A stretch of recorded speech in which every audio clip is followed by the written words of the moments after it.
الحمد لله نحمده ونستعينه ونستغفره ونؤمن به ونتوكل عليه ونعوذ بالله من شرور أنفسنا ومن سيئات أعمالنا من يهده الله فلا مضل له ومن يضلله فلا هادي له وأشهد أن لا إله إلا الله وحده لا شريك له وأشهد أن سيدنا ونبينا ومولانا محمدا عبده ورسوله صلى الله تعالى عليه وعلى آله وأصحابه وبارك وسلم تسليما كثيرا أما بعد فأعوذ بالله من الشيطان الرجيم بسم الله الرحمن الرحيم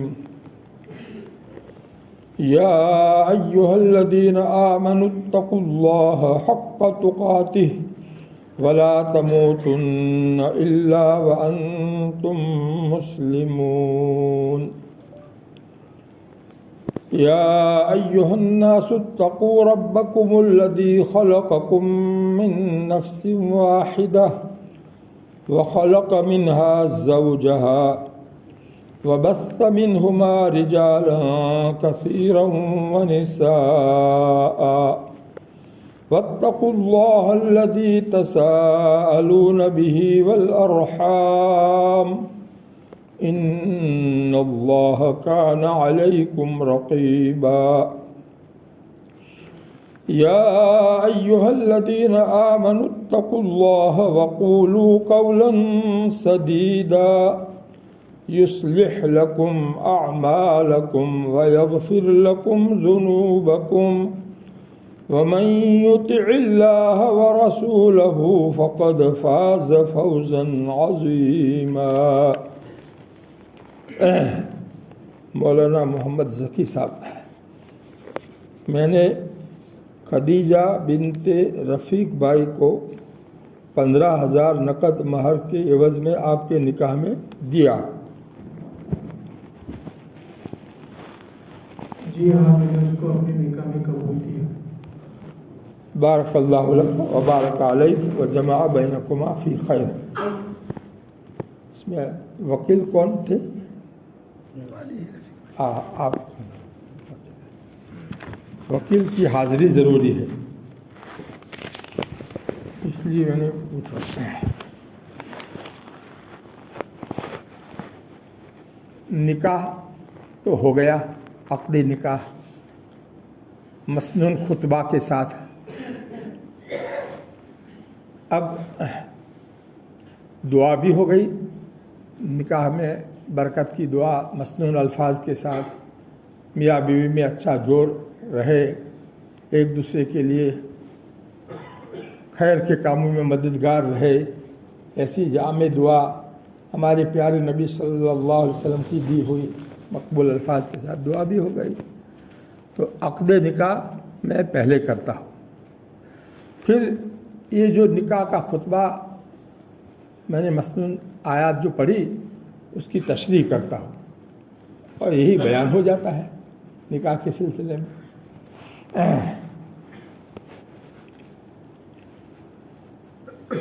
اللہ رب العزت نے قرآن پاک میں جو ہماری ہدایت کے لیے آسمان سے اتارا ہے، ہماری زندگی کیسی گزرنی چاہیے اس کے بارے میں، تو اس پورے 30 پارے کے قرآن میں سے ہمارے پیارے نبی صلی اللہ علیہ وسلم نے نکاح کے خطبے کے لیے جو آیات منتخب فرمائی ہے، جن آیات میں ایسی اللہ کی طرف سے نصیحتیں کی گئی ہے جو نکاح کی مجلس میں شریک ہونے والے سبھی لوگوں کے لیے بہت ہی زیادہ اہم ہے۔ جن کا نکاح پہلے ہو چکا ہے ان کے لیے بھی ان نصیحتوں پر عمل کرنا بہت ضروری ہے، اور جن کا نکاح اب ہو رہا ہے ان کے لیے بھی، اور آئندہ جن کا نکاح ہونے والا ہے اور وہ بالغ ہے وہ بھی ان آیاتوں میں جو احکام دیے گئے ہیں اس کے مخاطب ہے، اور اس پر عمل کرنے سے ان کی زندگی بھی اللہ تعالیٰ کی مرضی کے مطابق گزرے گی، سکون والی زندگی گزرے گی۔ تو اس لیے ان آیات کریمہ جو 3 صورتوں میں سے منتخب کی ہے ہمارے پیارے نبی صلی اللہ علیہ وسلم نے، اور کل آیتیں 4 ہے۔ ابھی جو میں نے پڑھی وہ 4 آیتیں ہیں۔ پہلی آیت سورہ آل عمران کی ہے، 4 پارے کے 2 رکوع کی پہلی آیت ہے یہ، اور دوسری جو آیت ہے اس کے بعد سورہ نساء کی آیت ہے، جو 4 پارے کے آخر میں جو سورہ نساء شروع ہوتی ہے اس کی پہلی آیت ہے، اور 2 آیتیں سورہ احزاب کی جو 22ویں پارے میں ہے۔ یہ 4 آیتوں کو اللہ کے نبی صلی اللہ علیہ وسلم نے نکاح کے خطبے کے لیے منتخب کیا کہ دنیا میں جہاں کہیں بھی مسلمانوں کا نکاح ہوگا اس مجلس میں یہ 4 آیتیں پڑھی جائے گی۔ تو یہ ایک سنت پر عمل کرنا ہوا، مسنون خطبہ اور اس کے اندر یہ آیتیں پڑھنا، اس میں جو ہے ایک سنت پر عمل ہوگا، سنت کی برکت حاصل ہوگی، اور اس کا مطلب اگر سمجھ کر کے اس کے اوپر عمل کرے تو پورا فائدہ حاصل ہوگا۔ اس لیے میں اس کا مطلب سمجھاتا ہوں۔ ان 4 آیتوں میں 4 مرتبہ اللہ سے ڈرنے کا حکم دیا گیا ہے۔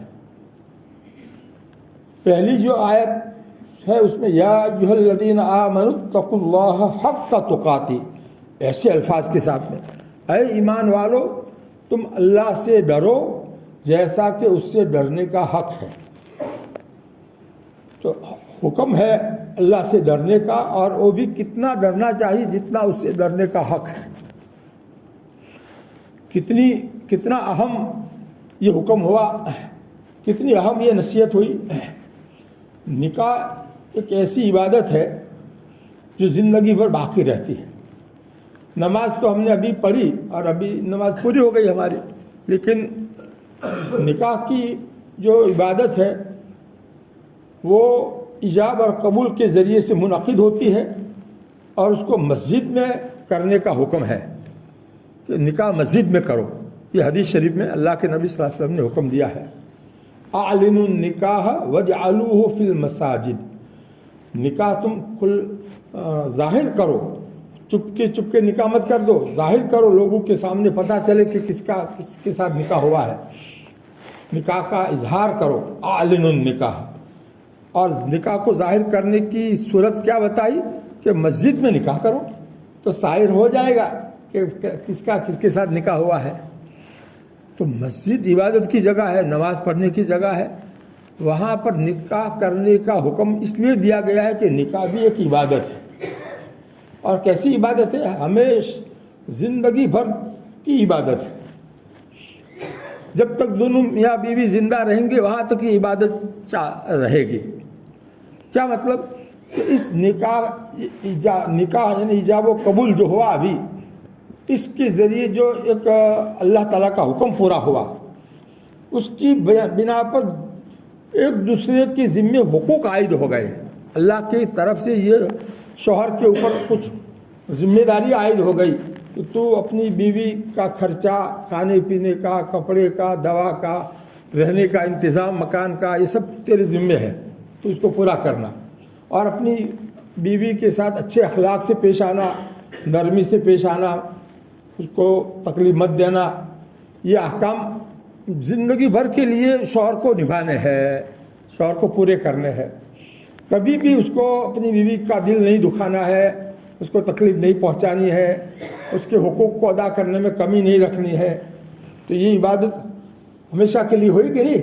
دائمی عبادت ہوئی، زندگی بھر تک کی عبادت ہوئی۔ اور اسی طرح بیوی کے ذمے بھی کچھ حقوق عائد ہو گئے اس نکاح کی عقد کی وجہ سے، کہ وہ شوہر کو کا کہنا مانے، شوہر کو خوش رکھے، شوہر کی خدمت کرے،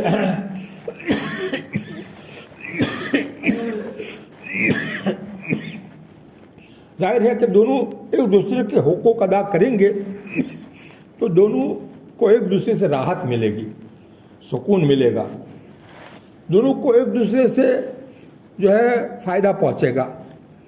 تو اس اعتبار سے یہ دائمی، یہ نکاح دائم ہمیشہ رہے گا، ٹوٹے گا نہیں، اور اس میں کوئی خلل نہیں واقع ہوگا ان حقوق کو بجا لانے کی وجہ سے۔ ایک دوسرے کی ذمہ داری جب پورا کریں گے تو اس کی وجہ سے آپس میں جوڑ محبت بڑھتی جائے گی، جوڑ اور محبت مضبوط ہوتا جائے گا۔ اس لیے یہ جوڑ جو نکاح کی وجہ سے ہوا ہے وہ رفیق حیات، گویا نکاح کی وجہ سے اس کو زندگی بھر کی ساتھن مل گئی، اس کو شوہر کو، اور بیوی کو رفیق حیات مل گیا، زندگی بھر کا ساتھی مل گیا، کہ دونوں ایک دوسرے کے ساتھ رہیں گے، ایک دوسرے کے مددگار بن جائیں گے، ایک دوسرے کے خیر خواہ رہیں گے، ایک دوسرے کے کام آئیں گے، ایک دوسرے کا سہارا بنیں گے۔ یہ ہے حقوق کو ادا کرنے کا نتیجہ اور فائدہ۔ اور یہ دائمی عبادت کا مطلب میں نے سمجھایا کہ دائمی عبادت اس طرح سے ہے کہ اس کے ذریعے سے دونوں کے اوپر جو حقوق آتے ہیں وہ حقوق ہمیشہ ادا کرنے ضروری ہے، اور اسی کی وجہ سے نکاح کے جو مقاصد ہے وہ مقاصد پورے ہوتے ہیں۔ یعنی میاں بیوی جو ہے اس سے نیک اولاد حاصل ہوتی ہے، اس کے ذریعے سے ایک دوسرے گناہ سے بچ جاتے ہیں، بیوی بھی گناہ سے بچ جائے گی، شوہر بھی گناہ سے بچ جائے گا، بد نظری کے گناہ سے، اسی طرح بدکاری اور زناکاری کے گناہ سے دونوں بچ جائیں گے۔ تو یہ ابھی ضرورت نہیں، ابھی ہے۔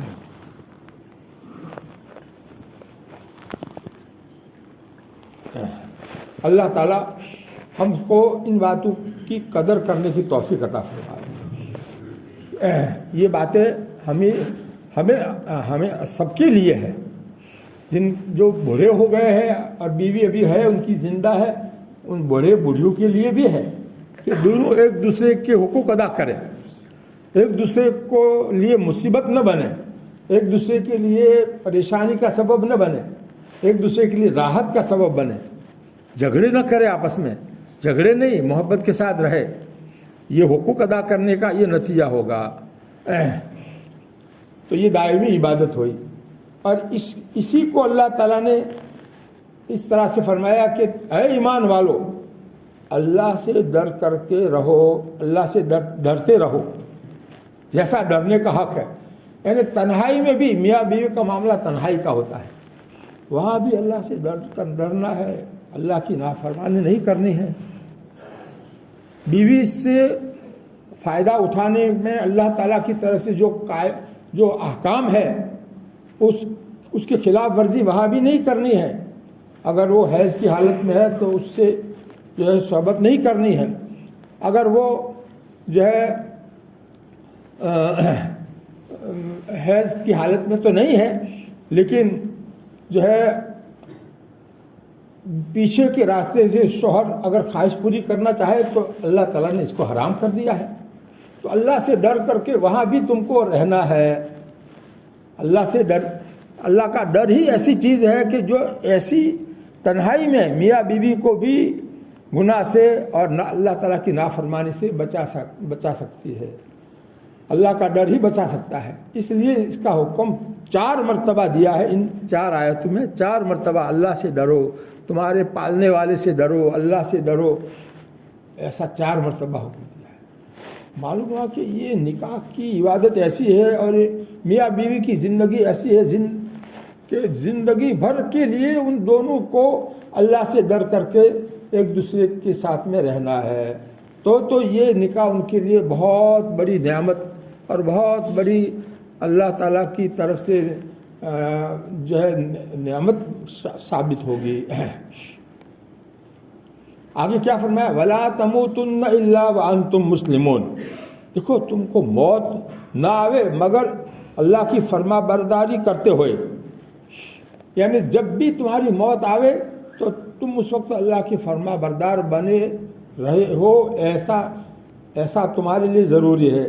اب موت کا وقت آدمی کو تو معلوم نہیں ہے، کا مطلب ہے کہ ہر وقت اللہ کے فرما بردار بنے رہو، جب بھی موت آوے تو تم اللہ کی فرما برداری کی حالت میں دنیا سے جاؤ۔ تو یہ اللہ فرما برداری کا مطلب کہ اللہ کے احکامات کو پورا کرنا، میاں بیوی کے سلسلے میں جو احکام ہے اس کو پورا کرنا، اس کے علاوہ اپنے اور جو انفرادی اپنی زندگی کے جو احکام ہے اس کو پورا کرنا، یہ ہے اسلام، فرما برداری۔ یہ ہر وقت تمہارے لیے ضروری ہے، حتیٰ کہ جب موت آوے اس وقت بھی تم اللہ کی فرما برداری کی حالت میں تمہیں موت آوے۔ دیکھو شادی اور خوشی کے موقع پر موت کو یاد دلایا ہے، موت کا لفظ جو ہے آدمی کو ڈرا دیتا ہے۔ یہ ہمارے نبی کی ہی ہمت ہے کہ وہ موت والا لفظ جس آیت میں تھا اس کو منتخب کر کے رکھ دیا، کس میں؟ نکاح کے خطبے میں۔ دیکھو موت یاد رکھنا، موت آنے والی ہے، اور جب آوے تب وہاں تک تم اللہ کے فرما بردار بنے رہنا، ہر وقت اللہ کی فرما برداری کی حالت میں رہنا، کبھی بھی نافرمانی مت کرنا۔ پتہ نہیں کس وقت موت آ جاوے، تو یہ تمہاری جب بھی موت آوے تو اس وقت تم اللہ کی فرما بردار بن کر کے اللہ کے سامنے جاؤ۔ کتنی اہم نصیحتیں ہیں، ساری مجلس نکاح کی مجلس دنیا بھر میں جتنی ہوتی ہے سب کے لیے نصیحتیں ہیں کہ نہیں؟ دوسری آیت جو سورہ نساء کی ہے، ترتیب قرآن پاک کی یہی ہے۔ عام طور پر لوگ آیتیں الگ طریقے سے پڑھتے ہیں، لیکن میں تو صحیح ترتیب سے پڑھتا ہوں، اور خطبہ نکاح میں بھی یہی ترتیب ہے جو میں نے پڑھائی، جو آیت جس طرح سے میں نے پڑھی۔ اور خطبہ نکاح میں وقال تعالی بیچ میں نہیں ہے۔ لوگ ایسا اپنی طرف سے بولتے ہیں، لیکن میں کچھ نہیں ایسا بولتا، جتنا ہے جو الفاظ ہے خطبہ نکاح میں مسنون وہی الفاظ بولتا ہوں۔ بہت سوچ سمجھ کر کے ہم نے خطبہ نکاح کو یاد کیا۔ سب سے پہلے نکاح پڑھانے کا موقع آیا تو یاد کیا کہ اس میں اشہدو ہے کہ نشہدو ہے۔ بعض لوگ نشہدو بولتے ہیں، تو کہیں بھی نشہدو ہمیں نہیں ملا، سب جگہ اشہدو ہی ملا ہے۔ تو اس لیے جو الفاظ حدیث میں آئے ہو اسی کو، اس کے اوپر جمع رہنا، اس کا نام ہے جو ہے دین کے اوپر اچھی طرح سے پابند ہو کر کے رہنا۔ اپنی طرف سے کچھ میں نے کوئی حدیث بھی نہیں پڑھی، عام طور پر حدیثیں پڑھتے ہیں لیکن اللہ کے نبی صلی اللہ علیہ وسلم نے نہیں پڑھی تو میں کیوں پڑھوں؟ آپ نے خطبہ نکاح جو مشکات شریف میں ہے اس میں حدیث کوئی نکاح کے بارے میں نہیں ہے، تو اس لیے میں نہیں پڑھتا ہوں۔ خیر، یہ تو درمیان میں ایسی باتیں آ گئی۔ اصل بات یہ سمجھانا ہے کہ یہ ان آیتوں کا مطلب ذہن میں رکھنا ہے ہم کو۔ کیا اللہ تعالیٰ فرماتے ہیں، اور یہ ہمارے نبی نے اس آیت کو کیوں نکاح کی مجلس کے لیے منتخب کیا ہے، اس کو سوچو۔ یا ایھا الناس اتقوا، دوسری آیت، اے لوگو، اس میں یا ایھا الذین آمنوا نہیں ہے، یا ایھا الناس ہے۔ باقی سب جگہ یا ایھا الذین آمنوا ہے، لیکن یہاں پر یا ایھا الناس والی آیت کو لیا۔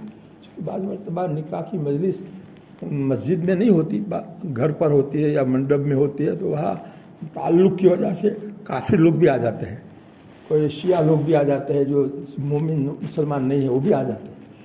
تو ایسے موقع پہ ایھا الناس میں وہ بھی آ جائیں گے۔ اے لوگو، تو لوگوں میں تو وہ بھی آ گئے، ان کو بھی کہا جا رہا ہے اے لوگو تم اپنے پالنے والے سے ڈرو۔ انداز بدل دیا، اللہ سے ڈرو ایسا نہیں، اپنے پالنے والے سے، تم کو جو پالتا ہے، تم اپنے پلنے میں جس کے محتاج ہو اس سے ڈرو اور اس کی نافرمانی سے بچو۔ دیکھو یہاں پر ڈرو کا ترجمہ عام طور پر کرتے ہیں، لیکن لفظ جو ہے اتقو اتقو اتقو ہے، اس کی اصل معنی تو ہے بچنے کے۔ وقایتن کے معنی بچنے کے آتے ہیں، تو اس سے اتقو ہے، اس کی معنی بچو، یعنی اللہ کی نافرمانی سے بچو۔ جو ڈرے گا اللہ تعالیٰ سے، اللہ کے عذاب سے، تو اللہ کی نافرمانی سے بچے گا۔ تو معلوم ہے کہ اتنا ڈر ہونا چاہیے کہ جس میں تم اللہ کی نافرمانی سے بچو، یہ نتیجہ نکلنا چاہیے۔ اللہ کی خالی ڈر ہے میرے اندر، میں تو اللہ سے ڈرتا ہوں اور پھر کرتا ہے نافرمانی، تو یہ کیا ہوا؟ یہ ڈرنا تھوڑی ہوا۔ ڈرنا تو اسی کو کہیں گے کہ جس کے نتیجے میں اللہ کی نافرمانی سے آدمی بچ جاوے۔ اس لیے یا ایھا الناس اتقوا، اے لوگو اپنے اس پالنے والے سے ڈرو، جس اپنے پلنے میں تم جس کے محتاج ہو اس سے ڈرو، اس کی نافرمانی سے بچو، شرک سے بچو، بدعت سے بچو، اور جتنے بھی غلط عقائد ہیں ان سے بچو، غلط اعمال سے بچو، غلط اخلاق سے بچو، سب آ گیا اس میں۔ بری عادتیں جو ہوتی ہے، غصے کی عادت ہوتی ہے، میاں بیوی میں عام طور پر کوئی ایک غصیارہ ہوتا ہے تو غصے میں کام بگڑ جاتا ہے، غصہ کرنے سے جو ہے نکاح جو ہے کمزور ہو جاتا ہے، آپس میں دل میں میل آ جاتا ہے اور بولنے کا جی نہیں چاہتا ہے، پھر اس کی وجہ سے بات آگے بڑھتی ہے۔ تو اس لیے اس میں بھی اپنے اوپر قابو رکھو، ہاں، اپنے رب کی نافرمانی سے بچو، اس کا مطلب کہ غصے کو بھی قابو میں رکھو، دیکھو غصے سے کام بگڑ جائے گا۔ تو یہ سب باتیں اس میں آ گئی، یا ایھا الناس اتقوا ربکم، اے لوگو تم اپنے پالنے والے سے ڈرو۔ وہ تمہارا پالنے والا کیسی قدرت والا ہے، الذی خلقکم من نفس واحدہ، جس تمہارے پالنے والے نے تم کو پیدا کیا ہے، پہلے کچھ نہیں تھے تم کو پیدا اس نے کیا ہے، اور کیسے پیدا کیا ہے؟ ایک جان سے پیدا کیا ہے، یعنی حضرت آدم علیہ السلام سے ساری دنیا بھر کے انسانوں کو اللہ تعالیٰ نے پیدا کیا۔ الذی خلقکم من نفس واحدہ، ایسی قدرت والا ہے وہ کہ ایک جان سے سب کو پیدا کیا۔ وخلق منہا زوجہا، اور اس تمہارے رب نے پیدا کیا اس ایک جان یعنی آدم کی بیوی، ان کے جوڑے کو پیدا کیا، زوجہا، ان کے جوڑے کو پیدا کیا، یعنی حضرت حوا کو پیدا کیا۔ کس سے پیدا کیا؟ منہا، اسی ایک جان سے ہی پیدا کر دیا، آدم سے ہی اللہ تعالیٰ نے حوا کو پیدا کر دیا۔ کیسی قدرت کہ مرد سے جو ہے عورت کو پیدا کر دیا، مرد ہے اکیلا اور اس کے ساتھ اور کچھ نہیں، اور اس سے اللہ تعالیٰ نے عورت کو پیدا کر دیا، اور وہ عورت جو ہے حضرت حوا کیا بن گئی؟ آدم کی جوڑی بن گئی۔ اس کے لیے کیا لفظ آیا؟ وخلق منہا زوجہا، زوج، عام طور پر ہم لوگ کیا کہتے ہیں؟ زوجہ، بیوی کو کیا کہتے ہیں؟ زوجہ، اور شوہر کو کہتے ہیں زوج، ایسا کہتے ہیں نا، زوج کا ترجمہ شوہر اور زوجہ کا ترجمہ بیوی، ایسا کرتے ہیں۔ یہ علم میراث اور علم فرائض کی اصطلاح ہے فرق کرنے کے لیے، لیکن یہاں قرآن میں اللہ تعالیٰ نے زوجتہا نہیں فرمایا بلکہ زوجہا فرمایا، بیوی کے لیے زوج کا لفظ استعمال کیا۔ تعجب کی بات، بیوی کے لیے کیا لفظ استعمال کیا؟ زوج۔ تم کہو گے بیوی کے لیے تو زوجہ کا لفظ آتا ہے، ارے زوجہ کا لفظ بھی ہے اپنی جگہ پر، اور زوج بھی، زوج کا ترجمہ جوڑی، زوج کا ترجمہ کیا؟ جوڑی۔ تو اس کی جوڑی اللہ تعالیٰ نے اسی میں سے پیدا کر دی۔ معلوم ہوا کہ نکاح جو ہوتا ہے اس میں دو الگ الگ انسان، دو اجنبی مرد اور عورت جو ہوتے ہیں ان کی جوڑی کر دی جاتی ہے، ان کی جوڑی ایسی کر دی جاتی ہے زندگی بھر کے لیے جوڑی رہے گی، کبھی ان میں توڑ نہیں ہونا چاہیے ورنہ وہ توڑی ہو جائے گی، جوڑی کہاں ہوئی؟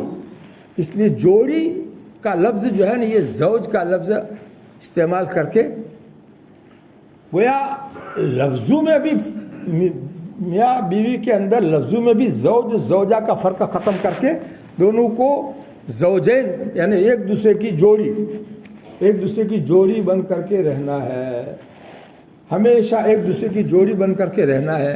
ایسا نہیں کہ جو ہے 1-2 سال تک تو اچھی طرح سے رہے، اس کے بعد میں پھر غصہ کرنے لگے اور جھگڑا کرنے لگے، اور پھر جو ہے اس کی عیبوں کو دیکھنے لگے، اس کی کمزوری کو دیکھنے لگے، اور وہ اس کی کمزوری کو دیکھنے لگے۔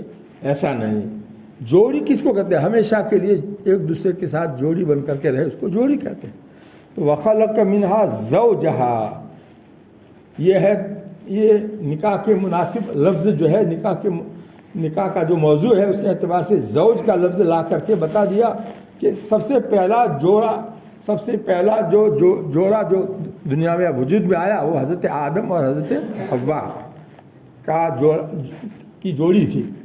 اس کا ذکر اس آیت میں، جس آیت میں تھا اس آیت کو منتخب کیا ہے ہمارے نبی صلی اللہ علیہ وسلم نے، اور ایسا یاد دلایا ہے کہ تم بھی ایسے بن کر کے رہو جیسے وہ سب سے پہلی جوڑی کیسی رہی۔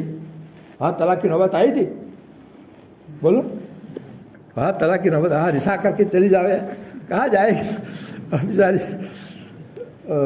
یہاں تو ماں کا گھر ہے، باپ کا گھر ہے، وہاں جو ہے کہاں جائے گی؟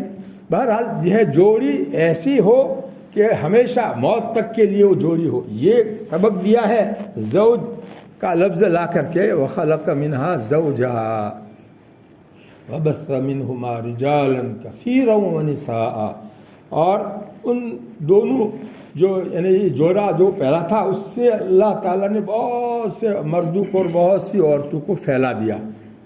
کیسی قدرت والی ذات ہے، اس سے ڈرنا ہے، اس کی نافرمانی سے بچنا ہے کہ جس نے ایک جان پیدا کی پھر اسی سے ایک اس کی جوڑی بنا دی اور پھر اس سے پوری دنیا میں انسان اور جان عورتوں کو پھیلا دیا۔ تو معمولی بات ہے، کتنی بڑی قدرت ہے اس کی، اس ایسی قدرت والی ذات سے تم کو ڈرنے کو کہا جا رہا ہے کہ اس کی نافرمانی سے بچو، اس نے جو احکام تم کو دیے ہیں زندگی گزارنے کے اس کے مطابق رہنا، چاہے تنہائی ہو چاہے تم اور بیوی تم دو ہی ہو تب بھی جو ہے اللہ کی نافرمانی سے بچنا، سمجھے؟ یہ ہے احکام ہے، بیوی کے سلسلے کے احکام ہے شوہر کے لیے۔ حیض کی حالت میں ہو تو سطر کی جو جگہ ہے اس کو کپڑا اگر اس کے اوپر نہیں ہے تو اس کو ڈائریکٹ ہاتھ بھی نہیں لگا سکتا ہے، کپڑا اگر ہے تو کپڑے کے اوپر ہاتھ لگا سکتا ہے، لیکن کپڑا نہیں ہے تو اس کے اوپر ڈائریکٹ ہاتھ بھی نہیں لگا سکتا ہے۔ سطر کی جگہ جو ناف سے لے کر گھٹنے تک ہے اس کے بارے میں یہ احکام، ایک حکم یہ بھی ہے۔ اب یہ احکام کہاں جانتے ہیں لوگ اور کہاں اس کے اوپر عمل کون جو ہے کرتا ہے؟ یہ جانتے نہیں تو کیا عمل کریں گے؟ جو جانتا ہو اور پھر عمل بھی کرے، اس کا نام ہے اتقو، ڈرو اپنے رب سے، اپنے پالنے والے کے نافرمانی سے بچو۔ تو بچو معلوم ہوگا تو بچے گا نا کہ یہ حکم ہے ان کا۔ اس کو بیوی ہے لیکن حیض کی حالت میں ہے، اب تم سفر سے آئے ہو تو تم کو جو ہے ضرورت ہے، لیکن بچو، الگ رہو، اپنے جو ہے ناف سے لے کر گھٹنے تک کا جو ہے اللہ کے نبی صلی اللہ علیہ وسلم جو ہے اپنی بیوی کو حیض کی حالت میں جو ہے تہبند بندھوا دیتے تھے۔ پھر اس کے اوپر کا جو حصہ ہے، ناف سے اوپر کا حصہ، اس سے آدمی فائدہ اٹھا سکتا ہے، گھٹنے سے نیچے جو ہے اس سے اس کو لگا سکتا ہے پیر ہاتھ۔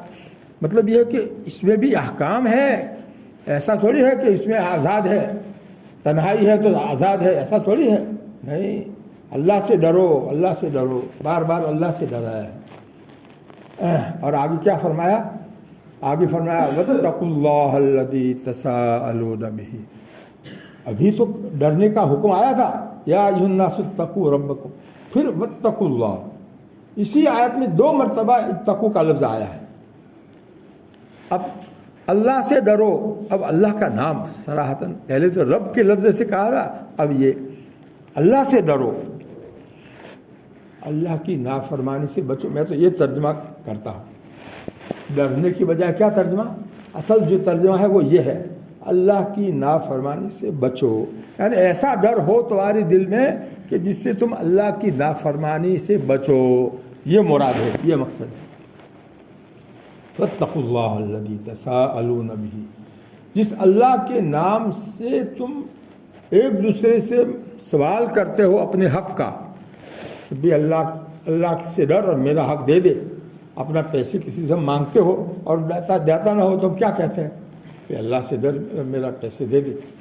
تو دوسری کو اللہ سے ڈرا کر کے اپنا حق وصول کرتے ہو تو تم خود بھی تو ڈرو، تم خود بھی تو اللہ سے ڈرو۔ جب دوسروں کو ڈرا کر کے اپنا حق وصول کرتے ہو تو پھر تم خود بھی تو ڈرو۔ وَاتَّقُوا اللَّهَ الَّذِي تَسَاءَلُونَ بِهِ وَالْأَرْحَامَ، آگے والارحام کا لفظ آیا ہے، غور کرو، اور تم خونی رشتوں کو بھی بچاؤ،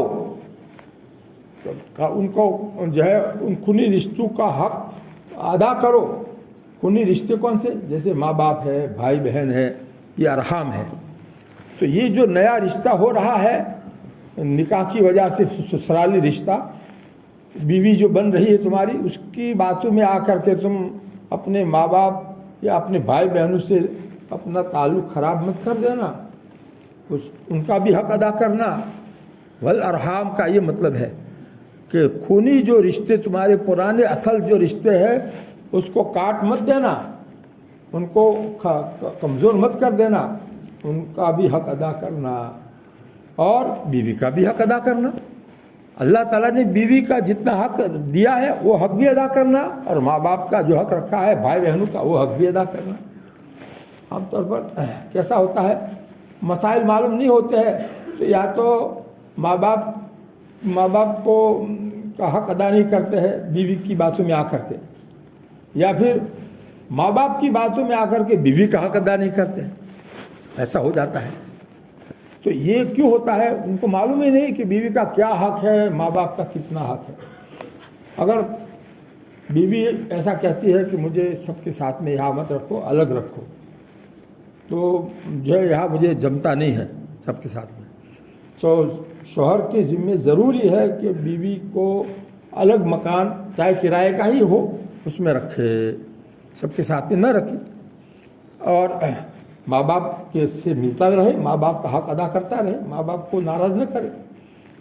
تو بہرحال یہ ہے دونوں کا حق ادا کرنے کی صورت.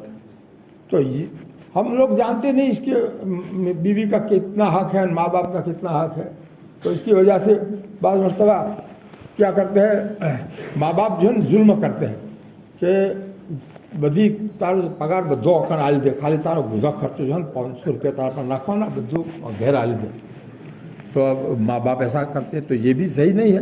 ارے بھی بیوی جو ہے کا خرچہ شوہر کے ذمے ہے. بیوی کو بیوی بیمار ہو جاوے، دوا لانی ہے، ماں باپ دوا لاتے نہیں، پاس میں ساتھ میں رکھتے ہیں لیکن دوا لاتے نہیں، تو اس لیے شوہر کی ذمہ ہے کہ وہ جو ہے اس کی دوا دارو کا انتظام کرے. اگر وہ الگ رہنا چاہتی ہے تو الگ رہنے کے لیے مکان کرائے کا رکھے، اپنے ہی جو پگار ہے اس پگار سے جو ہے مکان کا انتظام کرے گا، کرائے کے مکان کا. تو اس طرح سے اگر وہ کرے گا تو آپس میں جوڑ اچھا باقی رہے گا. بیوی بھی جو ہے آزاد رہے گی، اور ماں باپ کو کوئی جو ہے ضرورت ہوگی تو لڑکا جو ہے اس کی مالی خدمت کرے گا، اپنے تنخواہ سے یا جسمانی خدمت کی ضرورت ہے خدمت کرے گا. اور بیوی خوشی سے اگر ساتھ میں رہنا چاہتی ہے اور خدمت کرنا چاہتی ہے تو یہ اس کے لیے سعادت کی بات ہے، وہ تو بہت اچھی بات ہے.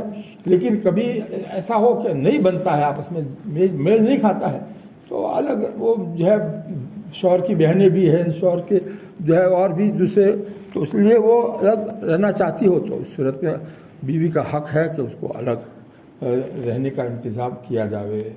یہ سب مسائل ہے، احکامات ہے، شریعت کے احکامات ہے، اللہ کے احکامات ہے، قرآن و حدیث کے احکامات ہے. اب اس کو جانتے نہیں آج کل، تو ایسے موقع پر کچھ تھوڑی سی وضاحت میں کر دیتا ہوں.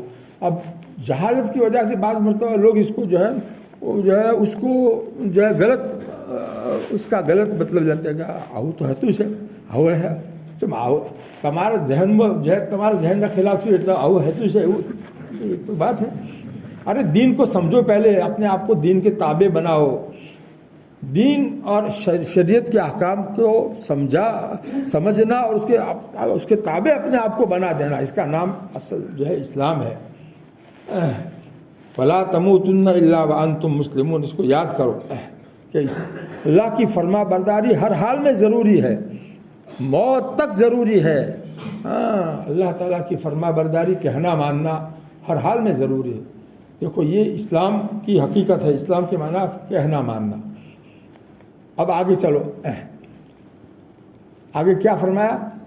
ان اللہ کان علیکم رقیبا. یقیناً اللہ تعالیٰ تمہاری نگرانی کر رہے ہیں. یاد رکھنا اس کو، تم ایسا مت سمجھنا کہ ہم تو میاں بیوی ہے، دوسرا اور کوئی نہیں ہے. نہیں، اللہ تعالیٰ تمہاری نگرانی کر رہے ہیں. نگراں فرشتوں کو بنایا ہے، اس کا ذکر نہیں کیا، خود اللہ تعالیٰ نگرانی کر رہے ہیں، اس کا ذکر کیا ایسا ہے تاکہ آدمی ڈرے کہ مجھے اللہ تعالیٰ دیکھ رہے ہیں، مجھے اللہ تعالیٰ دیکھ رہے ہیں، اللہ تعالیٰ مجھے دیکھ رہے ہیں. تو ہمارا ایک جو ہے پڑ پوتا ہے، تقریباً 4 سال کا ہوگا، تو اس کی بات مجھے یاد آئی، بہت بار بار یاد آتی ہے، آپ کو سنا دوں. کتنا